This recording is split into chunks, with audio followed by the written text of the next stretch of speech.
এরপরের প্রশ্নটি করেছেন আখতার হোসেন। আপনি জানতে চেয়েছেন আল্ট্রাসাউন্ডের মাধ্যমে গর্ভের সন্তান ছেলে না মেয়ে তা জানলে কি গুনাহ হবে?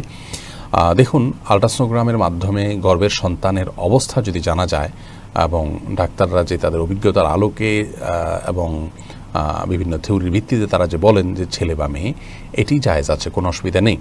আল্লাহ রাব্বুল আলামিন যে বলেছেন গর্ভে কি আছে সেটি আল্লাহ ছাড়া কেউ জানেন না, এর মাধ্যমে এটি মূলত এই পর্যায়ের কথা আল্লাহ তাআলা বলেননি। তার মানে কোন সময় গর্ভে কি যাচ্ছে না যাচ্ছে এবং কোন বীর্যে কোন শুক্রাণুতে কি সন্তান আছে না আছে সেটি আল্লাহ ছাড়া কেউ জানেন না।